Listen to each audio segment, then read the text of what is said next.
मैं सबकी बातें सुन रही थी, ऐसी ऐसी बातें कि जैसी किसी भी औरत के लिए सुनना किसी अजाब से कम नहीं है। मैंने भी कहाँ सोचा था कि मेरे साथ इस तरह होगा। वो सब लोग मेरे दुश्मन थे और मैं उनके बीच में किसी मुजरिम की तरह खड़ी थी। वो तो मेरी जिंदगी का फैसला करना चाहते थे, और तब एक ऐसे शख्स ने आकर ऐसी बात कर दी कि मेरे कदमों तले से जमीन निकल गई। मैं चुपचाप खड़ी थी, कुछ नहीं बोल रही थी, लेकिन जब उसने ऐसी बात की तो मैंने सबके सामने उसके मुंह पर थप्पड़ दे मारा। और उसके बाद भी वो अपने फैसले से बदला नहीं था। और मैं तो ये सोच रही थी कि अब क्या होगा। एक तो इसने ऐसी बात कर दी, ऊपर से मैंने इसके मुंह पर थप्पड़ मारकर अपना दुश्मन बना लिया था। और शायद ये बदला लेने के लिए ये सब कुछ कर रहा था। और जो भी होने वाला था वो आज रात ही होने वाला था। जुल्म तो ये था कि सब लोगों ने उसका साथ दिया और मैं ये देखती ही रह गई कि मेरी जिंदगी में क्या से क्या होता गया। मेरा नाम सायरा है और मैं एक बहुत ही खूबसूरत और पढ़ी लिखी खातून थी। शादी को 3 साल हो चुके थे, लेकिन हमारी कोई औलाद नहीं थी। मेरे शौहर को औलाद का बहुत शौक था, पर उसने कभी भी मुझसे इस बात का जिक्र नहीं किया। वो कहता था कि हमारे नसीब में होगी तो हमें औलाद मिल जाएगी। इसी दौरान मेरी सास भी इस दुनिया से चली गई। ससुर पहले से ही हयात नहीं थे। अब हमारा भी इस घर में रहने का भी दिल नहीं करता था। हमने ये बड़ा घर बेच दिया। मेरे शौहर के पास बहुत सारी दौलत थी। उसने एक नया घर लिया और उसको मेरे नाम कर दिया। और उसके बाद उसका छोटा भाई हमारे साथ रहने लगा। वो भी मेरे लिए मेरी औलाद जैसा था, क्योंकि उसके माँ बाप इस दुनिया से चले गए थे। और हमें भी अल्लाह ने शायद इसीलिए औलाद नहीं दी थी, क्योंकि हमें वही प्यार उसी से मिलने वाला था। मैं उसका बहुत ज्यादा ख्याल रखती थी।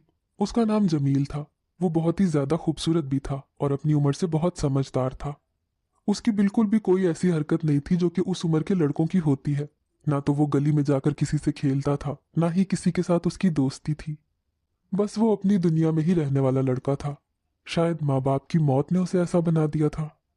लेकिन मेरे शौहर ने मुझसे कहा था कि तुमने हमेशा इसका ख्याल रखना है, इसे किसी चीज की कमी महसूस नहीं होने देना। और मैं भी ऐसे ही करती थी। मेरे शौहर के कारोबार में बहुत ज्यादा तरक्की होने लगी और हम अमीर से अमीर तर होते गए। लेकिन वो अभी भी खुश नहीं था, क्योंकि ना तो हमारी कामयाबी देखने के लिए हमारे माँ बाप जिंदा थे और ना ही इस दौलत को इस्तेमाल करने के लिए हमारी कोई औलाद हो रही थी। अक्सर अच्छी खबरें मिलती हैं कि ये हो गया वो हो गया, फलां जगह की भी हमें ज़मीन मिल जाएगी, वहां से हमें काम मिल जाएगा। पर हमारी ज़िंदगी में कोई भी खुशी नहीं थी। शादी से पहले मैं अपने शौहर से बिल्कुल भी शादी नहीं करना चाहती थी, क्योंकि मैं किसी और को पसंद करती थी। लेकिन मेरे माँ बाप ने ज़बरदस्ती मेरी शादी करवा दी। ये अलग बात है कि शादी करने के बाद मुझे पता चला कि मेरा शौहर इतना भी बुरा इंसान नहीं है। उसके पास पैसे तो बहुत थे, लेकिन वो मेरी मर्जी का मर्द नहीं था। ये बात ठीक थी कि मैं भी उससे दूर दूर रहती थी और वो भी। जिंदगी इसी तरह गुजर रही थी जब मुझे एक दिन ये खबर मिली कि मेरे शौहर का एक सड़क पर हादसा हो गया और वो बहुत बुरी हालत में है। जब हम पहुंचे तो मेरा शौहर अपनी आखिरी सांसें ले रहा था। मैं ये देखकर हैरान रह गई और मुझे ऐसे लगा कि मेरी जिंदगी खत्म हो गई है, क्योंकि वो तो मेरा आखिरी सहारा था। मेरे माँ बाप भी नहीं थे, ना ही उसके माँ बाप थे। उसने मेरा हाथ पकड़ा और कहा, मुझे माफ कर देना, मैं तुम्हें अकेला छोड़ के जा रहा हूँ। मेरे भाई का ख्याल रखना, तुम्हारे अलावा उसका कोई नहीं है। मैंने अपने शौहर से वादा किया कि मैं उसका ख्याल रखूंगी और उसको ये यकीन भी दिलाया कि कुछ नहीं होगा, सब ठीक हो जाएगा। लेकिन वो इस दुनिया से चला गया। बहुत छोटी थी तो बाबा चले गए थे, और जब 10-12 साल की थी तो माँ भी इस दुनिया से चली गई थी। लेकिन आज पहली दफा किसी को अपनी आंखों के सामने इस तरह दुनिया से जाते हुए देखा था, वो भी उसको जो मेरा आखिरी सहारा था। मेरा देवर बहुत छोटा था, मेरे गले लगकर रोने लगा और कहने लगा कि भाभी ये क्या हो गया, भाई भी हमें छोड़कर चले गए। मैंने उसके सर पर हाथ रखा और हम लोग घर वापस आ गए। उसके बाद मैंने अब उसे अपने पास रख लिया। हमारे रिश्तेदार वगैरह भी थे जो मेरे शौहर की तरफ से थे। उनका कहना था कि तुमने अब क्या फैसला करना है, तुम तो अभी जवान हो, तुम दूसरी शादी कर लो और इस बच्चे को हमें दे दो। मेरे देवर का कहना था कि वो उनके साथ नहीं रहना चाहता, क्योंकि ये वही चाचू हैं जो सारी जिंदगी उनको और उनके माँ बाप को जलील करते रहे हैं, और कोई भी अच्छा नहीं है। उसका कहना था कि मेरे मामू चाचू सब लोग इसी तरह के हैं कि मैं किसी के पास भी नहीं जाना चाहता हूँ। सब कह रहे थे कि तुम शादी कर लो, वैसे भी तुम हमारे खानदान की नहीं थी, तुम्हें तो बाहर से लेकर आए थे, इस बच्चे को तुम्हारी जिम्मेदारी पर नहीं छोड़ सकते हैं। लेकिन मैंने अपने शौहर से वादा किया था। मैंने कहा कि मैं इसका ख्याल रखूंगी। उनका कहना था कि जब तुम दूसरी शादी कर लोगी तो फिर कैसे ख्याल रखोगी, इसका कोई ख्याल नहीं रख सकता। मैंने कहा कि मैं दूसरी शादी नहीं करूंगी। मेरे लिए यह फैसला बहुत बड़ा था। मेरी शादी को सिर्फ 3 साल ही तो हुए थे, मुझे आराम से दूसरा रिश्ता मिल सकता था। मगर मैंने ये फैसला कर लिया और मैंने कहा कि मैंने दूसरी शादी नहीं करनी है, और ये बच्चा मेरी औलाद की तरह है और मैं इसे अपने साथ रखूंगी, तुम लोगों को फिक्र करने की जरूरत नहीं है। मेरे अंदर एक अजीब तरह की बहादुरी आ गई थी, क्योंकि शायद मेरे पास खोने के लिए कुछ भी नहीं था। उनकी जुबानें बंद हो गईं। मैंने कहा कि ये आपके भाई की आखिरी ख्वाहिश थी और इसका गवाह डॉक्टर है, आप चाहे तो जाकर उससे पूछ सकते हैं। अली भी खुश हो गया, क्योंकि वो किसी के साथ जाना नहीं चाहता था। उस वक्त उसकी उम्र ही क्या थी, सिर्फ 10 साल का था। दिन गुजरने लगे और इस बात को 5 साल गुजर गए। किसी तरह खुद को संभाल लिया और कारोबार को भी, सारा कुछ संभाल लिया, पर यह सब आसान नहीं था। ये वक्त मुझ पर बड़ा मुश्किल था, लेकिन मैं इस काबिल हो ही गई थी। अली बड़ा हो गया था, अब वो फैक्ट्री भी जाया करता था और मामलात को देखा करता था, घर में भी चीजें लेकर आता था। उसने अपने भाई की तरह लंबा कद निकाला था और अभी से ही वो जवान मर्द लगता था। कहते हैं कि मरने वालों के साथ कोई मर नहीं जाता, वक्त बहुत बड़ा मरहम होता है और जिंदगी तो चलती ही रहती है। उस मोहल्ले में एक नई औरत रहने के लिए आई तो उसके साथ मेरी काफी दोस्ती हो गई। उसने मुझसे पूछा कि ये कौन है, तुम्हारा बेटा? तो मैंने कहा कि हाँ, मेरा बेटा ही है, क्योंकि मैं वाकई उसे अपनी औलाद की तरह समझती थी। अगर मेरे शौहर के साथ मेरी कोई औलाद हो जाती तो शायद मैं अपनी सारी जिंदगी उसके सहारे गुजार लेती। अभी तो मैं अली को अपनी औलाद समझकर उसके लिए ही जी रही थी, लेकिन सच तो ये था कि मेरी जिंदगी में उसके अलावा ना कोई मकसद था और ना ही कोई खुशी थी। अभी मेरी उम्र 27 साल ही तो हुई थी। अभी भी मेरे पास वक्त था। लोग मुझे मशवरा भी देते थे। वो कहते थे कि तुम्हारे पास इतने सारे पैसे हैं, तुम्हें कोई भी मर्द मिल जाएगा। और मैं कहती थी कि अगर वो पैसों की वजह से मुझसे शादी करेगा तो फिर उसे मेरी कदर नहीं होगी, और मैं अपने साबका शौहर के साथ बेवफाई नहीं कर सकती थी। मैं अली को भी महरूमियों के हवाले नहीं कर सकती थी। मैं उसकी जिंदगी में किसी और को नहीं ला सकती थी, नहीं तो वो नजरअंदाज हो जाएगा। यहाँ तक कि मुझे मेरी अच्छी दोस्त और अच्छा मशवरा देने वाले लोगों ने भी यही कहा कि तुमने वादा करके अच्छा नहीं किया, तुम्हें ऐसा नहीं करना चाहिए था, और तुम शादी करके कौन सा सब कुछ भूल जाओगी। तुम्हें अली का ख्याल रखना है तो तुम किसी और से शादी करके भी रख सकती हो, लेकिन तुम अपनी जिंदगी बर्बाद कर रही हो। फिर एक टाइम आएगा कि तुम्हें कोई रिश्ता भी नहीं मिलेगा और तुम सोचोगी कि काश मैं लोगों की बात मान लेती। लेकिन सच तो यह है कि मैं भी अपने शौहर की यादों के साथ जुड़ी हुई थी। मुझे अंदाजा नहीं था कि मुझे अपने शौहर से इतनी ज्यादा मोहब्बत थी। मैं किसी और के बारे में सोच भी नहीं सकती थी। मुझे ऐसे लगता था कि जैसे मैं उसकी रूह के साथ बेवफाई कर रही हूँ। इसीलिए मैंने अपने रिश्तेदारों को आहिस्ता आहिस्ता ये समझाना शुरू कर दिया कि मेरी शादी के बारे में भूल जाए, मैं कभी भी शादी नहीं करूंगी। उन लोगों ने भी मुझे मशवरे देने बंद कर दिए थे। अली अपने दिल की हर बात मुझसे ही करता था और सब कुछ बिल्कुल ठीक था। लेकिन एक दिन खानदान में एक नया मसला सामने आ गया। सबका कहना था कि अब मेरे शौहर की जायदाद के हिस्से हो जाने चाहिए, क्योंकि मैं उसकी बेवा हूं तो मुझे सिर्फ उतना ही हिस्सा मिलेगा जितना एक बेवा को मिलता है, और बाकी सारे हिस्से खानदान के पास आ जाएंगे। दरअसल जब मेरा शौहर इस दुनिया से गया तो उसके कारोबार में थोड़ा बहुत नुकसान था और मामलात इतने बिगड़े हुए थे कि जिनको कोई सीधा नहीं कर सकता था। शायद इसी परेशानी में आकर वो बेध्यानी में ही सड़क पर जा रहा था और उसका एक्सीडेंट हो गया था। लेकिन फिर उसके खानदान वालों को ये भी पता था कि मैं एक पढ़ी लिखी औरत थी, इसीलिए उन्होंने कारोबार मेरे हवाले कर दिया, ये सोचकर कि ये खुद ही इस कारोबार को संभाल लेगी। और वाकई मैंने ऐसा ही किया। लेकिन इन 5 सालों में मुझे बहुत ज्यादा मुश्किल हुई। अब जब कारोबार बहुत अच्छा जा रहा था, इतना अच्छा कि जितना मेरे शौहर के जमाने में भी नहीं था, तो वो लोग अपना हिस्सा मांगने के लिए चले आए थे, क्योंकि उनको पता था कि वो सारा कुछ ठीक नहीं कर सकते हैं और अब इस कारोबार को वो भी आराम से संभाल सकते थे। जो मुश्किल वक्त था उसमें तो कोई आगे नहीं आया और ना ही उनके अंदर इतनी अक्ल थी, लेकिन अब उनको सब कुछ आसान लग रहा था। एक दफा जब ये बात हुई तो मैंने इस बात को गोल कर दिया, क्योंकि मैं अच्छी तरह जानती थी कि ये किस किस्म की सोच रखते हैं। जबकि मेरे शौहर ने जाते हुए कहा था कि जायदाद का कोई हिस्सा नहीं होगा, बल्कि जो भी होगा वो मेरे भाई और मेरी बीवी मिलकर आपस में बांट लेंगे। लेकिन वो लोग मुझ पर घर और जायदाद के लिए मुझ पर कोई केस तो कर सकते थे, और फिर ऐसे केस तो सालों तक चलते हैं कि इंसान बूढ़ा हो जाता है। मैं इस झंझट में पड़ना नहीं चाहती थी, इसीलिए मैंने इस बात को ज्यादा हवा ही नहीं दी।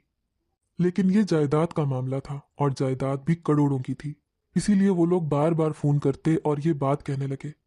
और फिर एक दिन वो घर आ गए और घर पर लड़ाई भी हो गई, क्योंकि मुझे अली का ही सहारा था।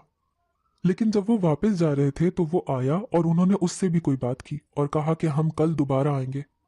तुम्हारी भाभी तो तुम्हारे भाई की जायदाद पर कब्जा करके बैठ गई है। ये बड़ी बुरी औरत है, इसकी बातों में ना आ जाना। लेकिन हमने भी कोई कच्ची गोलियां नहीं खेली हुई। हम तजर्बेकार जमाना साज लोग हैं, हमें पता है कि क्या करना चाहती है। तभी तो इसने दूसरी शादी नहीं की। अगर शादी करती तो जायदाद इसके हाथ से चली जाती। अली के चाचू ने कहा कि इसको छोड़ दो और हमारे साथ आ जाओ। तुम उसके भाई हो, उसके बाद सब कुछ तुम्हारा है। मैं तुम्हारा साथ दूं तो ये सारी दौलत तुम्हारे पास आ जाएगी। अली उनकी बातें चुपचाप सुन रहा था और मैं भी चुपके से सुन रही थी। वो वहां से चले गए। जब अली अंदर आया तो मैंने रोना शुरू कर दिया और उसे सब कुछ बताया। मैंने कहा कि ये लोग तो इस तरह से बदतमीजी करके गए हैं जैसे ये लोग रिश्तेदार नहीं बल्कि शहर के गुंडे हैं। मुझे तो बहुत ज्यादा अफसोस हो रहा है। अली ने मुझे तसल्ली दी। वो भी काफी परेशान हो गया। उसने कहा कि आप परेशान नहीं हो, लेकिन वो खुद भी थोड़ा सा परेशान था। उसने कहा कि अब क्या होगा। मैंने कहा कि हम जायदाद के लिए लड़ेंगे और मुमकिन है कि वो लोग जीत जाएं और हम लोग हार जाएं, क्योंकि सारी जायदाद के वारिस तुम हो और वो तुम्हें अपनी तरफ लगाना चाहते हैं। और फिर मैं तुम्हारी क्या लगती हूँ? कुछ भी तो नहीं। भाभी और देवर का भला क्या रिश्ता होता है? आज नहीं तो कल तुम उनकी बातों में आ जाओगे और वो तुम्हारे अपने हैं, तुम्हारे खूनी रिश्ते हैं। अली चुपचाप सुनता रहा। मुझे लगा कि वो कुछ कहेगा कि नहीं भाभी ऐसा नहीं है, आप ही मेरे लिए सब कुछ है, आपने मुझे माँ बन के पाला है। लेकिन वो कुछ बोला ही नहीं। मुझे उसकी खामोशी ने बहुत ज्यादा डरा दिया था। क्या वो उन लोगों की बातों में आ गया था और उन लोगों की बात मानने लगा था? क्या वो मुझे छोड़ के जाने वाला था? मैंने उसके लिए अपनी जिंदगी का इतना बड़ा फैसला किया था। उसके लिए मैंने अभी तक शादी नहीं की थी। क्या वो बदले में इतनी तसल्ली भी नहीं दे सकता था कि मैं आपको छोड़कर उन लोगों के पास नहीं जाऊंगा? आखिर को वो कुछ बोला क्यों नहीं और चुपचाप अपने कमरे में चला गया? उसने सिर्फ इतना कहा कि जो होगा देखा जाएगा। मैं सारी रात सो न सकी। मुझे अपने शौहर की याद आ रही थी। क्या मैंने ठीक किया था? अगले दिन वो हमारे घर आ गए और उन्होंने कहा कि आज हम सारा मामला क्लियर करके जाएंगे। वो अपने साथ वकील साहब को भी लेकर आए थे। वकील साहब ने सबसे पहले ये बताया कि अगर किसी शख्स ने सिर्फ मुंह से ये कहा है कि जो कुछ है वो मेरे बाद मेरी बीवी और भाई का है, तो इस बात की कोई अहमियत नहीं है, क्योंकि उसकी लिखी हुई उस वसीयत के नीचे दस्तखत ही नहीं हुए हैं। उसने किसी जमाने में ये वसीयत लिखी थी लेकिन दस्तखत नहीं किए थे, इसलिए इस बात को तो भूल जाए। बाकी आपको उसकी बेवा होने के नाते जो भी हिस्सा मिलता है वो आपको मिल जाएगा और इसमें कोई भी नाइंसाफी नहीं होगी। लेकिन आप सारी जायदाद, तीनों घर और फैक्ट्री पर कब्जा करके नहीं बैठ सकती। ये सब आपका नहीं है। अगर ये किसी का है तो वो है मरहूम का भाई, और अगर वो भी इस जायदाद के हिस्से करना चाहे तो फिर मरहूम के चाचा और उसके बच्चों का भी हिस्सा बन सकता है। मैं अली की तरफ देख रही थी। फैसला उसने करना था, लेकिन उसकी उम्र ही क्या थी? वो एक छोटा बच्चा था। मुझे पता नहीं था कि मेरे शौहर ने उस वसीयत के नीचे दस्तखत नहीं किए। ये बात तो हमें वकील साहब ने बताई, क्योंकि जाहिर है उसे क्या पता था कि उसने इस दुनिया से जाना है। वकील साहब ने कहा था कि ये वसीयत तो उसने ऐसे ही लिखवाई थी, वो बिल्कुल भी संजीदा नहीं था। मुझे उसके रिश्तेदारों ने कहा कि आप यहाँ से जा सकती हैं, क्योंकि आपका इस घर पर भी कोई हक नहीं है। आप जहां मर्जी चाहे चली जाएं, जो आपका हिस्सा है वो आप तक पहुंच जाएगा। मैं हैरान थी कि अली अभी तक खामोश बैठा था। मैं उसको सबके सामने ये भी नहीं बता सकती थी कि कुछ तो बोलो, तुम कुछ बोलते क्यों नहीं हो? उसके रिश्तेदार तो ऐसे बात कर रहे थे कि जैसे फैसला हो चुका है। उन्होंने कहा कि ठीक है बेटा, फिर तुम हमारे घर में आ जाओ, तुम्हें एक कमरा नहीं पूरा पोर्शन देंगे। तुम्हारी अपनी बेटी से भी शादी करवाऊंगा जो कि तुम्हारी कजन है।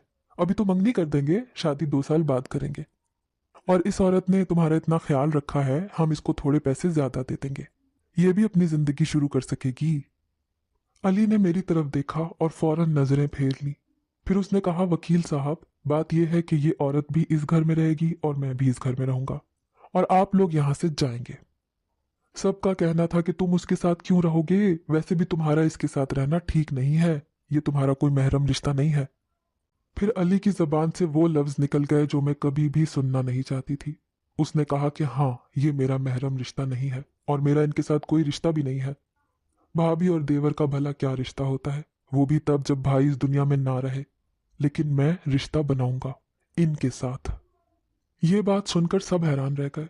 सब ने कहा कि कैसे रिश्ता बनाओगे, क्यों बनाओगे तुम रिश्ता, क्या मतलब है तुम्हारा। उसने कहा कि मैं इसके साथ निकाह करूंगा, ये मेरी बीवी बन जाएगी, ये मेरी बीवी बन जाएगी, और फिर जो कुछ मेरा है वो मेरी बीवी का भी है। इसीलिए आप लोगों को इस मामले में बोलने की जरूरत नहीं है। ये तो हमारे घर की बात है। आप लोगों ने मशवरा दे दिया। वकील साहब, आपके आने का भी बहुत शुक्रिया कि आपने अपना कीमती वक्त हमें दिया, लेकिन ये तो हमारे घर वाली बात है। मैं तो पहले ही फैसला कर चुका हूँ। वैसे भी अपने भाई की बीवी से शादी करना कोई बुरी बात नहीं है, और मैं उससे शादी करूंगा।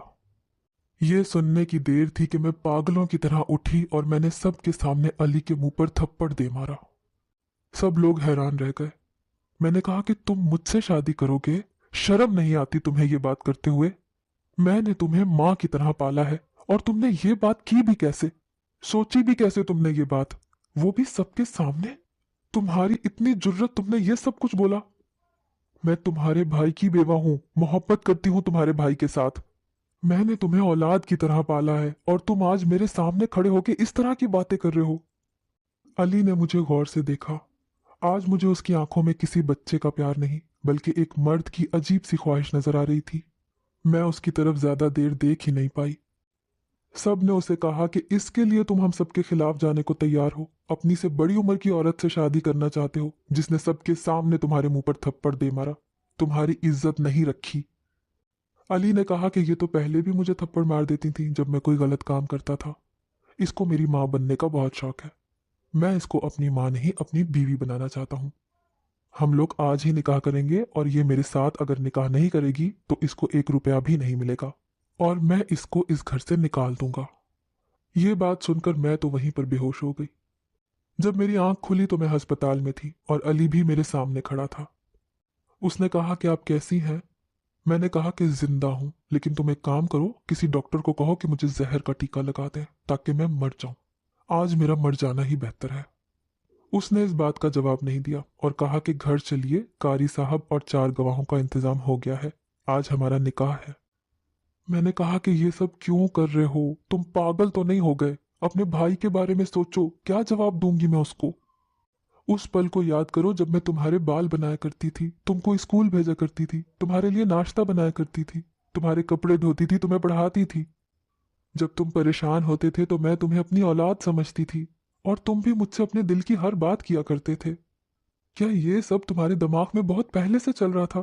क्या तुम इस तरह के इंसान हो? वो मेरी बात का जवाब नहीं दे रहा था, बार बार यही कह रहा था कि घर चले, आज हमारा निकाह है। वो जबरदस्ती मुझे अपने साथ घर ले गया, और वहां पर वाकई निकाह की तैयारी हो चुकी थी। वो सबके सामने मुझे सोफे पर बिठाकर खुद न जाने किसको बुलाने के लिए चला गया, और थोड़ी देर के बाद कारी साहब हाथ में रजिस्टर लेकर आए। मुझ पर एक लाल दुपट्टा भी करवा दिया गया। उसके सारे रिश्तेदार भी उसको मना कर रहे थे कि ये सब तुम क्या कर रहे हो, लेकिन वो मानने वाला नहीं था। उसने कहा कि मैं सबके सामने निकाह कर रहा हूं ताकि आप सबकी जुबानें बंद हो जाएं और आप हमारे घर के मामलात में बोलना छोड़ दें। और मुझे उसने ये कहा कि अगर आपने मेरे साथ निकाह नहीं करना तो आप भी अपना बोरिया बिस्तर उठाएं और इस घर से चली जाएं। मैं किसी ऐसी औरत को अपने घर में नहीं रख सकता जिसके साथ मेरा कोई रिश्ता भी नहीं है, और ना ही मैं उसे अपने भाई के पैसे खाने दूंगा। अगर हम आपको आपका हक नहीं देंगे तो कोई कयामत नहीं आ जाएगी। ऐसी कितनी औरतें होती हैं जिनको बेवा होने के बाद उनका हक मिल जाता है, इसीलिए चुपचाप बैठ जाए। मुझे पता था कि मेरा इस दुनिया में कोई भी नहीं है। मेरा दिमाग माऊफ हो गया था। उन्होंने निकाह शुरू करवा दिया, और अली ने जबरदस्ती मेरा हाथ पकड़कर निकाह नामे पर लगा दिया, और मुझे कहा कि साइन करो, नहीं तो वो मुझे यहां से निकाल देगा। मैंने रोते हुए दस्तखत कर दिए, और उसने खुद भी ऐसा ही किया। हम दोनों का निकाह हो गया था। सारे रिश्तेदारों की उम्मीद टूट गई। उसने कहा कि ये मेरी बीवी है और सब कुछ इसका है, और मैं अपने भाई की तरह गलती नहीं करूंगा। सुबह वकील साहब के पास जाऊंगा और वसीयत में लिखवा कर आऊंगा कि मेरा जो कुछ है मेरी बीवी का है, कि कहीं मेरे मरने के बाद आप लोगों को दोबारा मौका ना मिल जाए। वो लोग वहां से चले गए। उनका वैसे भी अभी कोई हिस्सा नहीं था। मेरा पहला शौहर भी मुझे ये बताता था कि ये बहुत बुरे हैं, कि हमारे माँ बाप जब इस दुनिया में नहीं थे तो ये लोग हमारे लिए कुछ भी नहीं करते थे, और इन्होंने हमें पनाह तक नहीं दी थी। 2 वक्त की रोटी तक नहीं दे सकते थे ये लोग, और अब इस तरह की बातें करते हैं। वो सब लोग वहां से चले गए और मुझे उस शख्स के साथ छोड़ गए जिसको सारी उम्र मैंने अपनी औलाद समझकर पाला। और उसने ज़बरदस्ती मुझसे निकाह कर लिया। और इसके बाद वो क्या चाहता था कि हम मियाँ बीवी की तरह इस घर में रहें। ये सब कुछ क्या हो रहा था? मेरा दिल कर रहा था कि मैं खुदकुशी कर लूं, और मैं उठकर खिड़की की तरफ जाने लगी कि उसने मुझे पकड़ लिया। उसने कहा कि भाभी, फजूल में उल्टी सीधी हरकतें ना करें, इतनी समझदार होकर इतनी बेवकूफ़ी नहीं करें। मैंने कहा कि उल्टी सीधी हरकतें? तुमने जो आज मेरे साथ किया है, मैं तो हैरान हूं कि मेरी जान क्यों नहीं निकल जाती। क्यों मैं यहाँ पर खड़ी हूँ, अभी तक जिंदा कैसे हूँ? तुम्हारे भाई की रूह भी तड़प रही होगी अगर वो ये सब कुछ देख रहा होगा तो। तुम्हें भी बद्दुआएं दे रहा होगा कि तुमने उसकी बीवी के साथ शादी कर ली है। गलती हो गई मुझसे। मुझे तुम्हें तुम्हारे उन्हीं रिश्तेदारों के हवाले करके चले जाना चाहिए था जब तुम बहुत छोटे थे तभी। मैंने सोचा था कि तुम्हारे भाई से वादा किया है इसीलिए तुम्हारा ख्याल रखूंगी, लेकिन तुमने क्या किया? मौका देखते ही तुमने ये सब कुछ कर दिया।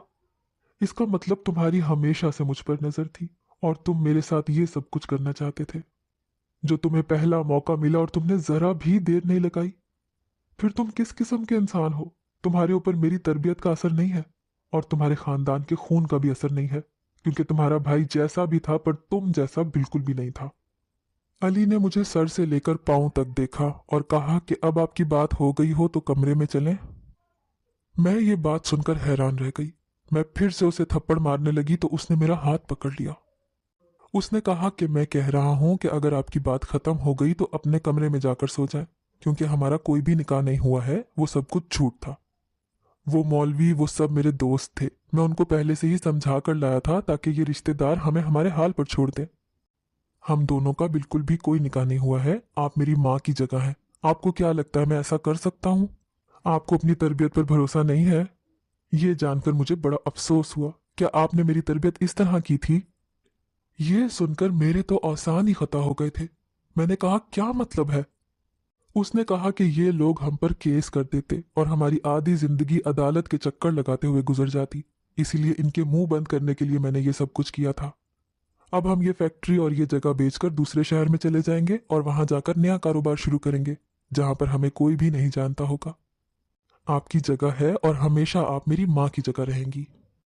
और रही बात मेरी शादी की, तो मैं अभी शादी नहीं करना चाहता। जब मुझे शादी करनी होगी मैं आपको बताऊंगा। आप ही मेरे लिए लड़की तलाश कीजिएगा। मेरी आंखों में खुशी के आंसू आ गए। उसने कहा कि इसी बात का अफसोस है कि आपने मुझे गलत समझा। मैंने कहा कि माफ कर दो मुझे, मैं परेशान हो गई थी। तो उसने कहा कि कोई बात नहीं भाभी, सब कुछ ठीक हो जाएगा। मैंने ये सब कुछ ठीक करने के लिए ही तो किया है। सब समझ रहे थे कि हमारी शादी हो गई है और हमने ये हवाई उड़ाई कि हम बाहर के मुल्क जा रहे हैं। हमने सब कुछ बेच दिया और इस इलाके को छोड़कर किसी और शहर में शिफ्ट हो गए। इस बात को 10 साल हो गए हैं।